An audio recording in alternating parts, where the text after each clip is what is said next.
we know now from my research that this very first person you're seeing, actually, statistically speaking, you have the highest chance of liking.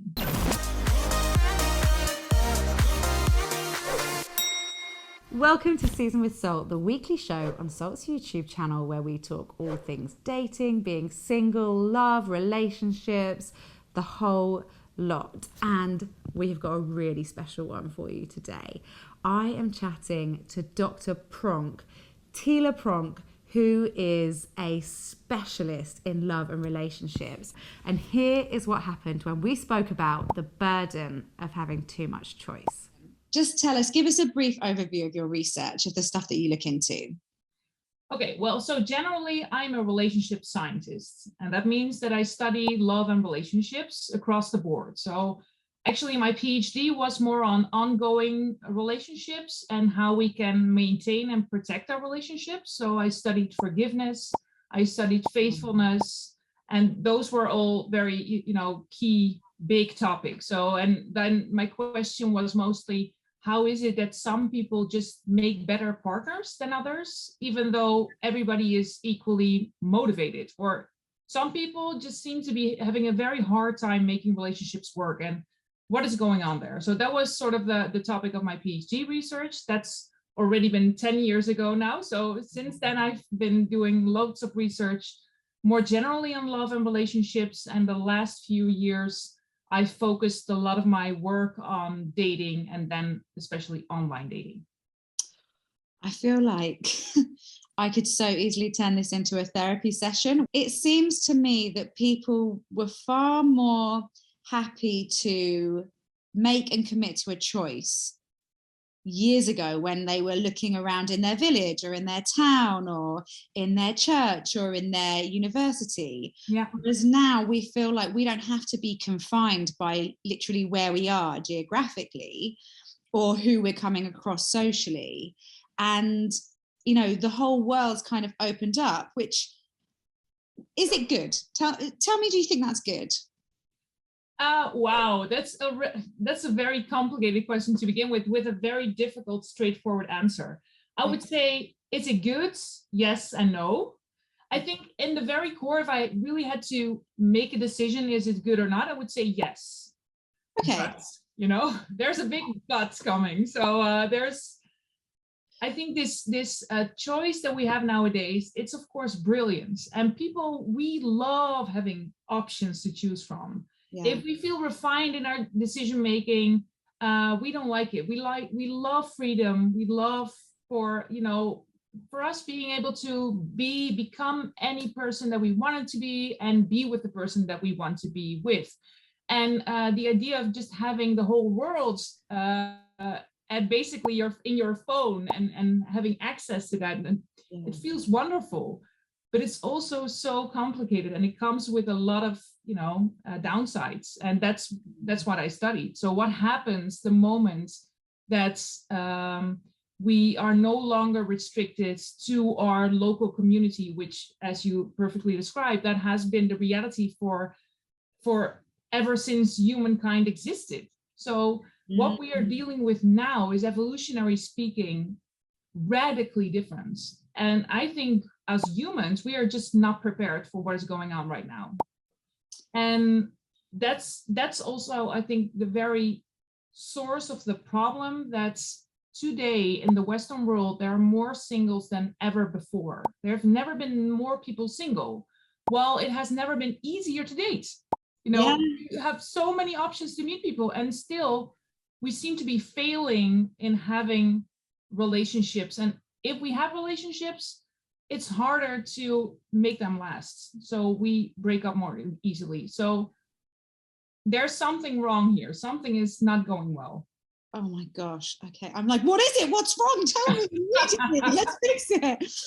Okay. So the good things about choice are like, you can, particularly dating in what I've heard described as thin markets. So like, if you are part of a community of like Silver Surfer over 70s, or from a particular religion, if you're Christian, if you're, if there's something that restricts the pool of people you can date, then it means that you can find people within that category more easily. I do definitely see that as a perk. Mm-hmm. But then it just seems like the more choice you give people, the less they value people.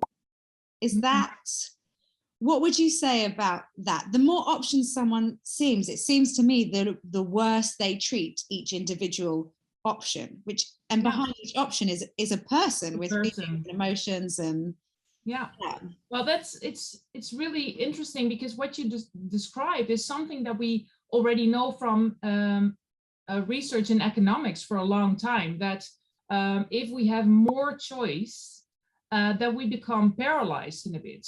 And there's a lot of research done in like a more economic decision making, or even like in a grocery store. If you're faced with, if you have to buy, I don't know, jelly, I'm just saying something, and you have two options of the jelly, and you're like, okay, I don't really like this flavor, so I'll just pick this one, and that's fine. And then you go home happy. But now you're faced with like this gigantic wall full of jelly, and you have 150 flavors, and you think, okay, this is ideal because there's gonna be one flavor that will be perfect for me. But how am I gonna decide which one it is? And Barry Schwartz is actually one of the founding fathers, basically, of this idea of paradox of choice, that the more choice options we have, we like it, we love it, we see it, we're like, yes, this is what I want.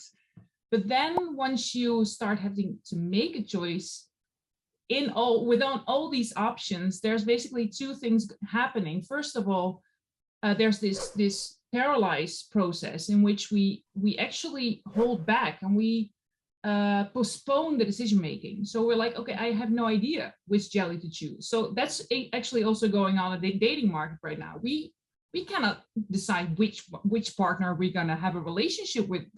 There's so many options out there. How am I gonna know that this person is gonna be it for me? So we postpone it. We are paralyzed in making the decision.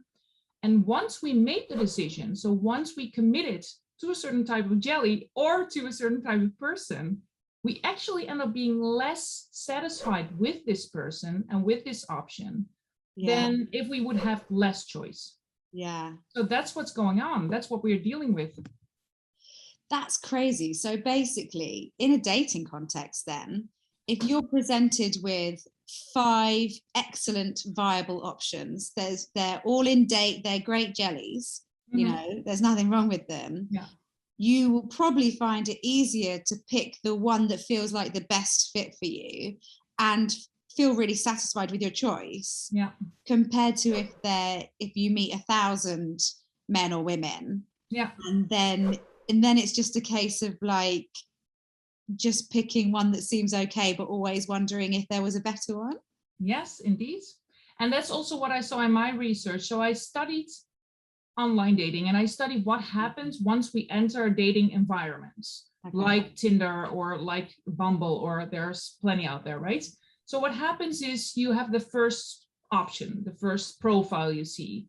And we know now from my research that this very first person you're seeing, actually, statistically speaking, you have the highest chance of liking. Okay. And then after this first person, every additional person you see, the chance that you like this person goes down. So we enter, as I described it, a rejection mindset. So we start rejecting more and more partners along the way. So the longer we stay on these dating sites, the more rejecting we become. And this is also influencing us psychologically, because we also simultaneously become less happy and more pessimistic even about the chances of finding someone that's going to be right for us. If you are enjoying this conversation with Dr. Pronk as much as I am, like and subscribe, because we've got loads more content where that came from.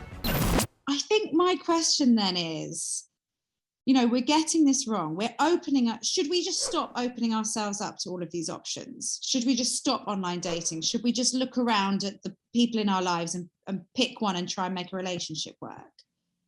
I don't think that's necessarily the best idea, because it's really hard nowadays to find a partner in real life. Even, of course, we were still, coping with the pandemic, so it's harder to meet people. But even in the aftermath of it, and once we can go out more and meet people, it's just much harder to meet people in the real world. Also because most people are basically glued to their phones. For example, in the train, back in the days when we didn't have cell phones yet, you would sit in the train, maybe read a book or just,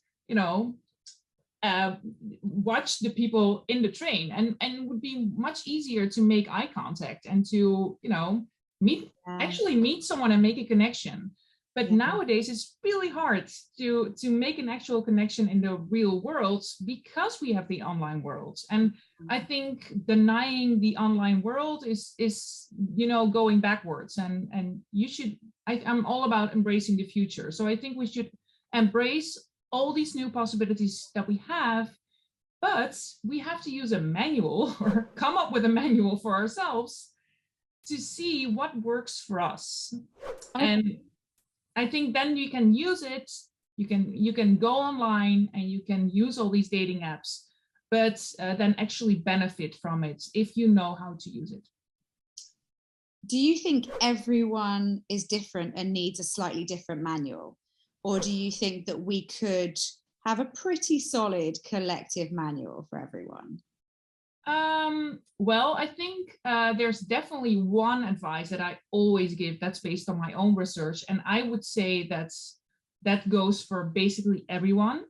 Okay. And that is limit your choices in the online dating apps. Okay. So make sure you don't look at, ideally, I would say just look at one person and then close it down again, and then open it up. But people don't like that. So then, of course, what you can do is just check out maybe 5 or a maximum of 10 profiles, but 10 is already quite a lot, I would say. So I would say like 5 options. Yeah. And take your time, because we make these decisions about people in a split second. So people watch a profile and in less than a second, they decide yes or no. Which is, wow, that's a big choice to make, right? And most of these choices are only based on the first impression. So the very first moment they see the first picture, they're like, nah, not for me.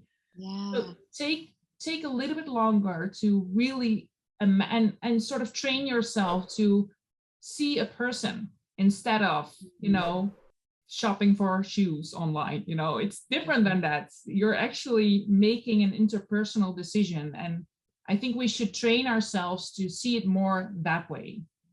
What would you say to somebody who is in the initial stages of a relationship? So they're not speaking to anybody else, they've met on a dating app. Yeah. They're maybe 2 weeks in or whatever, and they've been on a series of dates, and they think, I like this person, I don't know where it's going to go. Yeah. But then they think, there's probably someone better.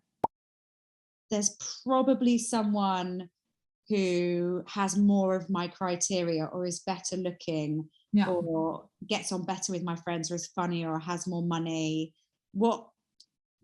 Because that's, I think everyone, when they start dating someone, thinks like, oh, maybe I shouldn't lock myself into this, because you don't know what's around the corner. What's your response to those people? Well, first of all, I think it's entirely natural to think that way. And also it's sort of the consequence of the world that we live in now, the world of all these options. But what is interesting is that actually very recently there's been a paper published in which the sort of the core question is, what really makes a relationship successful? Is it the individual characteristics of the people in the relationship, or is it their behavior, or what is actually making a relationship successful? And what it turns out is that it's all about the behavior of the individual. So it's not about their their qualities. It's not about how smart they are or how rich or how good looking or, you know, all that. It's about how much they're investing in each other. So are they actually, you know, making time for each other? Are they having good conversations? Are they making sure that they have that they open up to each other and be vulnerable and deal with conflicts constructively, and all those very important but also a bit sort of boring relationship works. It's not boring that I think it's boring, but for a lot of people, the idea of just having to invest time and effort into something in order for it to be successful feels even sort of paradoxical for a relationship, because a lot of people have this illusion, which is really an illusion, that if a relationship is good, it will just manage itself. You know, it will just be fun because we're just so good together. And that's not how relationships work. Relationships take time and they take work, and work sounds a bit boring and stupid, but it means that you just, if you want something to be a success, if it's your career or if it's, you know, a hobby or a new skill or your relationship, you just have to invest the time and effort into it, and that will determine its success. So looking for a new partner, if you're just beginning, in the beginning, you're starting to get to know a person, and you're like, oh, maybe there's someone else out there that's a better fit for me or has better qualities. It's really not what it's about in the end. It's about your own behavior and your own efforts that you put into it. Oh, honestly, that's so good. It's actually very straightforward because it's what we do for all the other aspects of our life. You know, if you want to run a marathon, you have to work hard in order to reach that goal. You just don't run a marathon. You have to train and you have to work and invest time and effort. And that goes for any goal that you have in your life. And if your goal is, I want to have a prosperous, successful, healthy relationship, it takes dedication, it takes time, it takes investments and also sacrifice. You know, that's just what it takes. Oh my goodness, this is like gold. Thank you so much. Thank you so much, Lauren. I wish you all the best, and I'm certain that there's going to be this person out there for you as well.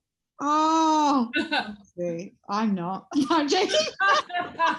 Just take my advice and work with that. You know, you have more power than you know, actually, in order to improve your love life and your own life as well.